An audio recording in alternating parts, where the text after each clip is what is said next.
So on the previous page we talked about using implicit differentiation to differentiate with respect to x when we were talking about expressions. Now we're going to talk about the steps to using implicit differentiation when we're trying to take the derivative of equations or relations. Alright, so we're going to always differentiate both sides with respect to x. We're going to collect all the terms with a dy dx on one side and move everything else over to the right. On that left side we're going to factor out the dy dx, and then we're going to divide to solve for dy dx. Remember, this is the derivative. This is f prime or y prime, depending on the notation, but either way this is the derivative that we're trying to actually find. So we're trying to solve for dy dx in all these cases. So our first example, we have y cubed plus y squared minus 5y minus x squared equals 4. We're going to differentiate both sides with respect to x. So look at what we have here.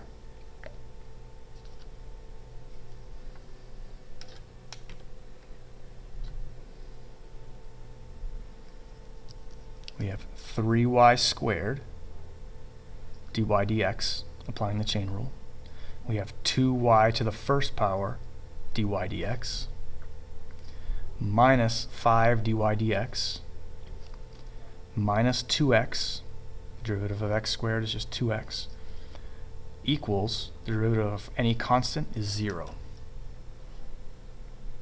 So what we've done there is we've differentiated both sides with respect to x. Now we want to collect all the dy dx terms on the left. Here we have 3 of those terms. The only term that doesn't have a dy dx in it is this minus 2x. We add that over, move it to the right side. Now each of these terms on the left has a dy dx. We can factor that dy dx out and then divide by what's left.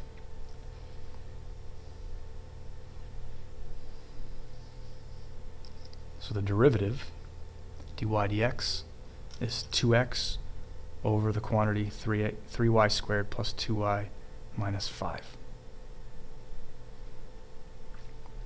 Let's look at another example like that. Here we have 2x squared minus 3xy plus 4y squared equals 10. So very similar, this term and this term. And over here on the right we have another constant. The trick to this problem is this middle term. Notice that we have a product here. We're going to have to use the product rule there to deal with that 3xy. So we take the derivative with respect to x of both sides. So the 2x squared, derivative of that with respect to x is 4x. And what I did here was I took the minus 3 and I'm just going to deal with taking the derivative of that x times y. So I have the derivative of x is 1 times y plus the derivative of y times x, dy dx times x. The 4y squared, the derivative of that is 8y to the first power times dy dx equals the derivative of any constant is 0. So in the very next step, all I did there was just distribute this negative 3. So I have negative 3y minus 3x dy dx. I'm going to move these two terms that do not have a dy dx over to the right hand side. Subtract 4x and add 3y. Then I'm going to factor out the dy dx and divide by 8y minus 3x.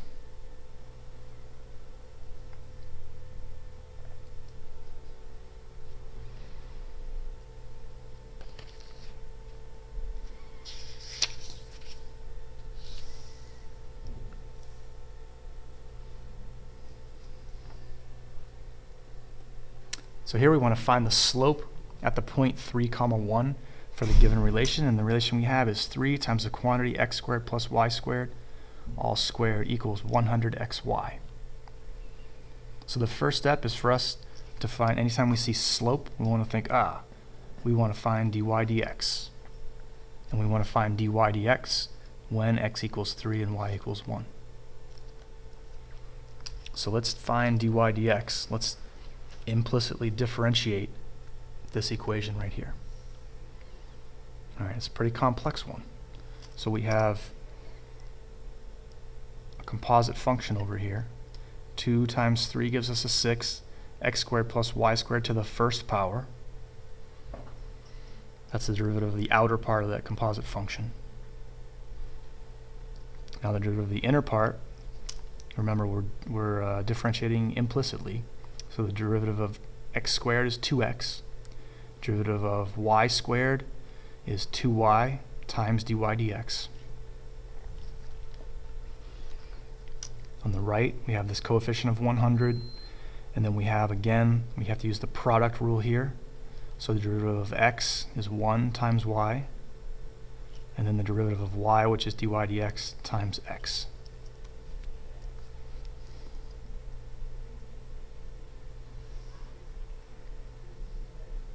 Now we have some algebra to wade through.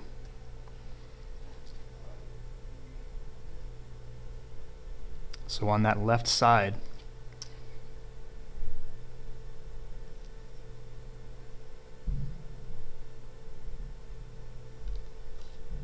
I have factored out a 2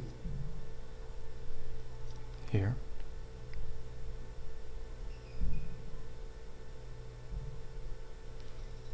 And I've distributed the 12. So I have 12x. When I factor this 2 out, I got a 12 with that. So 12x times x squared plus y squared plus 12y times x squared plus y squared.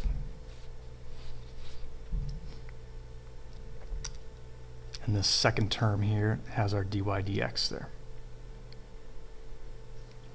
Over on the right, I simply distributed that 100.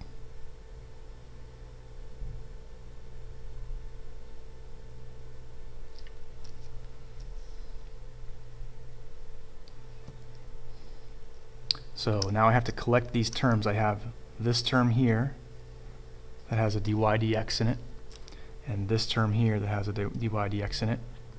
So I have to move this term over here by subtracting 100x dy dx.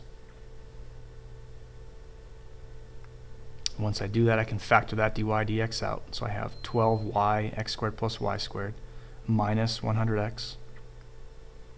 And this term here, I had to subtract that over to the right. So I have negative 12x times x squared plus y squared plus 100.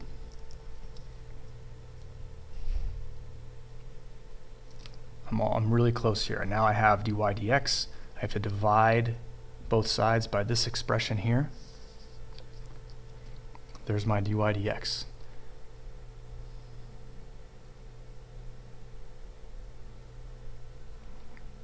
I want to know the value of dy dx at the point x equals 3, y equals 1, so I can plug those in.